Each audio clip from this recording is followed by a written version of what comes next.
ناظرین، آج ہم ایک نہایت اہم اور تاریخی سیاسی موڑ پر کھڑے ہیں۔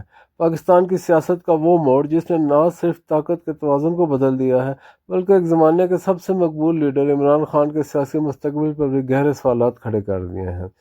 سب کچھ 27ویں آئینی ترمیم کے بعد ہوا ہے، ایک ایسی ترمیم جس نے بظاہر ادارہ جاتی توازن کے نام پر دراصل سیاسی منظرنامے کو مکمل طور پر اثر نو ترتیب دے دیا ہے۔ لیکن اس ترمیم کے بعد سب سے بڑا سوال یہ ہے، کیا عمران خان اب بھی سیاست میں واپسی کر سکتے ہیں؟ کیا وہ جیل سے نکل پائیں گے؟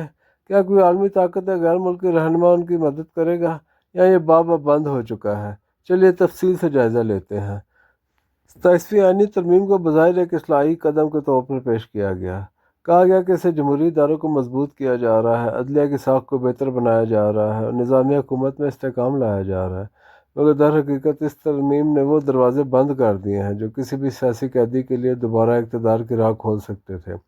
قانونی ماہرین کے مطابق اس ترمیم کے بعد سزا یافتہ شخص، خاص طور پر وہ جو قومی سلامتی یا ریاستی اداروں کے خلاف مہم میں ملوث سمجھا جائے، اب کسی بھی سیاسی عہدے یا انتخابی عمل میں حصہ نہیں لے سکتا۔ عمران خان کے لیے ریاستی اور آئینی سطح پر واپسی کے تمام دروازے بند کر دیے گئے ہیں۔ یہاں ایک اور اہم پہلو سمجھنا ضروری ہے۔ 27ویں ترمیم صرف ایک قانونی کارروائی نہیں تھی، یہ دراصل اسٹیبلشمنٹ کے نئے سیاسی بیانیے کی توسیع ہے۔ پاکستان کی اسٹیبلشمنٹ جو کبھی عمران خان کو اقتدار میں لانے والی طاقت تھی، اب کھل کر ان سے دور ہو چکی ہے۔ یہ وہی اسٹیبلشمنٹ ہے جس کے اہم کردار کبھی عمران خان کے سیاسی سفر کے معمار سمجھے جاتے تھے۔ انہی کی منصوبہ بندی کے نتیجے میں عمران خان کو ایک متبادل سیاسی قوت کے طور پر ابھارا گیا، لیکن وقت نے ثابت کیا کہ وہ تعلق اب ختم ہو چکا ہے۔ اب اس اسٹیبلشمنٹ کے لیے عمران خان ایک غیر متوقع خطرہ بن چکے ہیں۔ 27ویں ترمیم نے اس تعلق پر اختتام کی آئینی مہر لگا دی ہے۔ ناظرین، یہ سوال سب کے ذہن میں ہے، کیا عمران خان کبھی جیل سے نکل پائیں گے؟ قانونی ماہرین کے مطابق ان کے خلاف متعدد مقدمات زیر سماعت ہیں، بعض میں سزا سنائی جا چکی ہے، کچھ میں بھی فیصلے باقی ہیں۔ ان میں توشہ خانہ سائفر کیس، القادری ٹرسٹ اور غیر قانونی فنڈنگ جیسے مقدمات شامل ہیں۔ اور 27ویں ترمیم کے بعد کسی بھی مجرم سیاستدان کے لیے ریلیف یا صدارتی معافی کے راستے بھی مزید محدود ہو گئے ہیں۔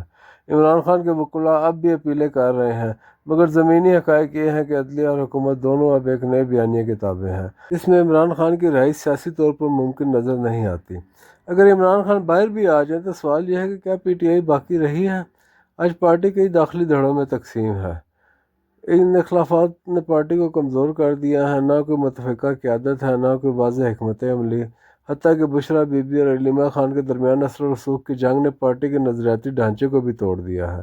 گویا عمران خان کی غیر موجودگی میں پی ٹی آئی اب صرف نام کی جماعت بن چکی ہے۔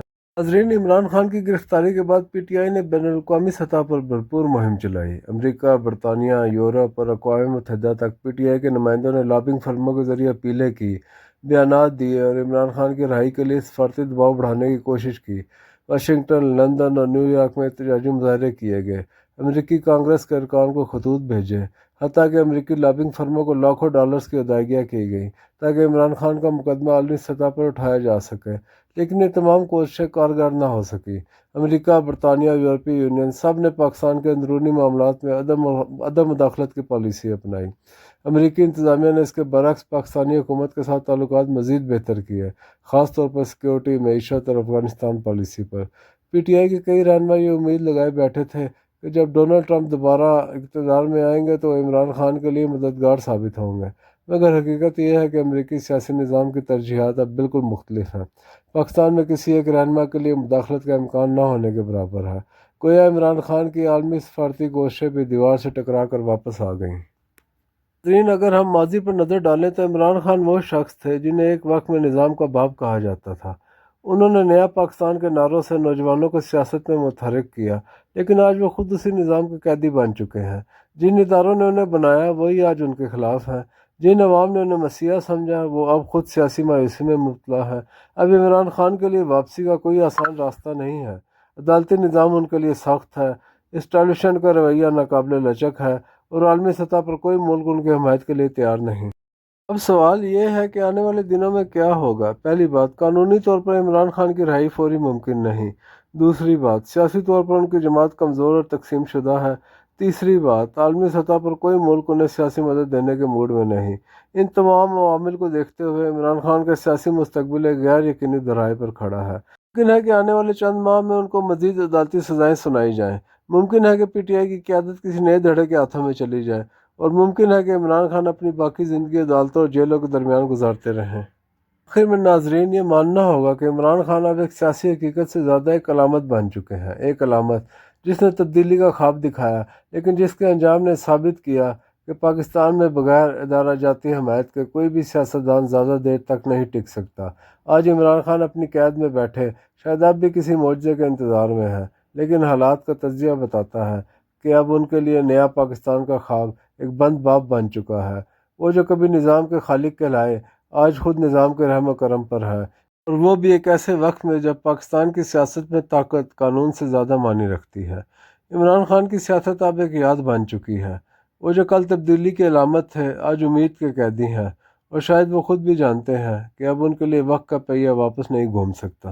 ناظرین، اگر آپ کو یہ ویڈیو پسند آئی ہو تو اس چینل کو سبسکرائب کریں اور اس ویڈیو کو لائک اور شیئر کریں۔ شکریہ۔